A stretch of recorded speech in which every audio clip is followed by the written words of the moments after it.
After having already gone through the history of the periodic table, our discussion about the effective nuclear charge and the estimations that we're making there, and taking a look at atomic radius, we're now ready to move on to the trends in ionization energy as well as electron affinities.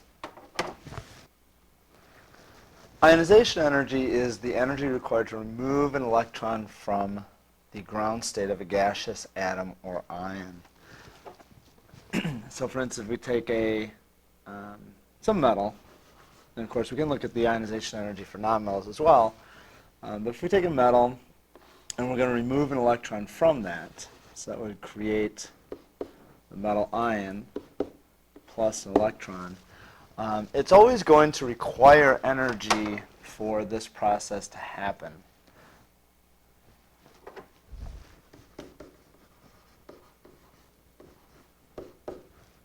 Right, that electron is always bound to the atom, so it's always going to require some energy to remove it. However, that energy will be different depending on which electron we're trying to remove and which atom we're talking about. So if we take a look at the most loosely held electron in two atoms that are in the same row of the periodic table, so for instance, if we look at sodium, which has 11 protons, 2 electrons in the first shell, 8 electrons in the second shell,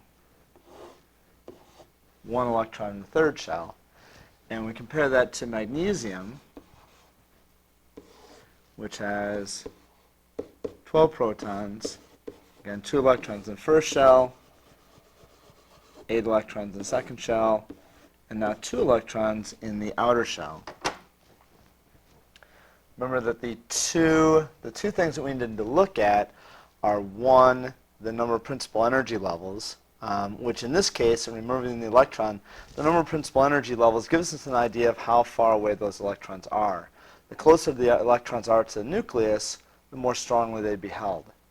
In this case, both of them are relatively the same in terms of distance away from the nucleus. The second thing we would look at, so we want to note down, the first thing is that they both have the same N value, same principal energy level for the valence shell. The second thing we look at is the effective nuclear charge, and so we would draw a little bubble here just to kind of represent what that electron's feeling as it looks in towards the nucleus. And so the Z effective in the case of sodium is a 1+, and the Z effective for the magnesium would be a 2+. So given that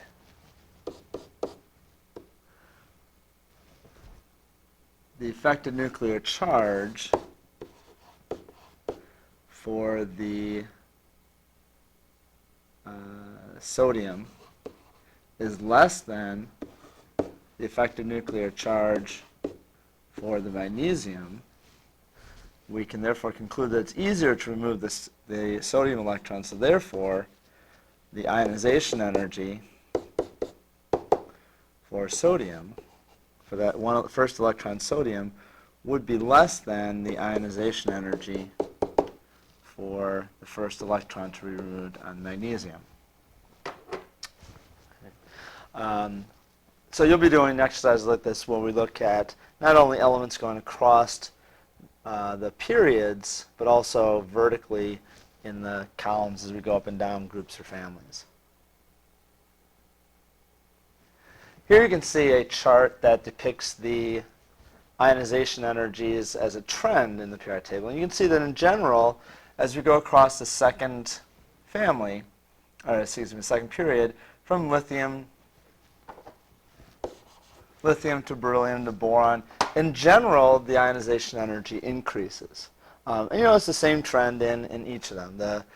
The alkali metals over on the left tend to have the lowest ionization energies, and you build all the way up to the ionization energies of the noble gases, which are the highest. And again, the reason there is that although they're in the same principal energy level, as you go across the period, the effective nuclear charge increases. And so we want to be able to describe that in an essay if we needed to.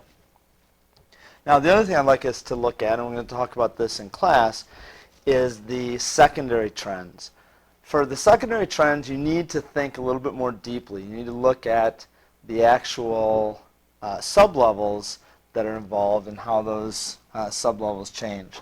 So two things that we need to think about is, yes, as we go from lithium to neon, the general trend, the primary trend, is that the ionization energy increases. However, we do get these two blips here where it drops down. So the first one is when we go from beryllium to boron, the ionization actually gets lower. And the second one is when we go from nitrogen to oxygen. And so these two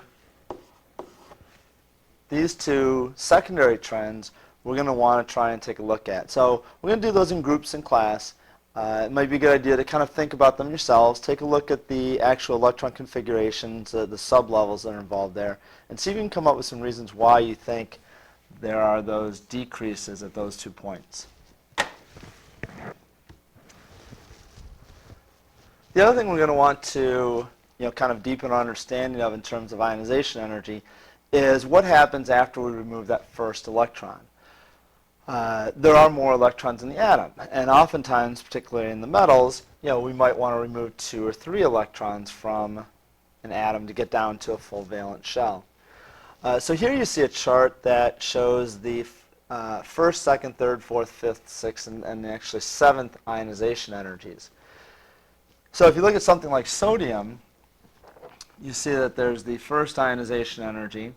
Right, this is a number of kilojoules per mole. And notice the huge jump when we go to the second ionization energy. Well, that makes sense, because after you remove the first electron from sodium, the next electron is going to come from the full second n equals 2 second level, and those electrons are going to be held in with a +8 effective nuclear charge. So you'd expect a huge jump there. With magnesium, we see that there's the first electron removed, and notice that there is a significant jump for that second electron, showing us that there is some there is some shielding that first electron does for the second electron.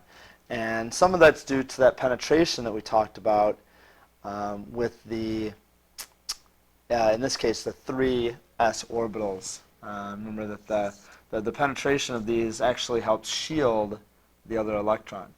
And then we do get the characteristic larger jump when we go to the next electron, which would be, again, in that second level where the electrons are feeling an 8+ effective nuclear charge. And you can go on down the chart and notice the similar types of trends. For instance, with phosphorus, you have the first ionization energy, second ionization energy, third ionization energy, with moderate increases as you go along, removing each electron. And then when you go to the next one, you get a rather large jump when you go to the electron that's in the next energy level down. Again, that electron's much closer to the nucleus, and it's being held with a much higher effective nuclear charge. So from this standpoint, we're able to analyze things from ionization energies, from the ionization energy standpoint.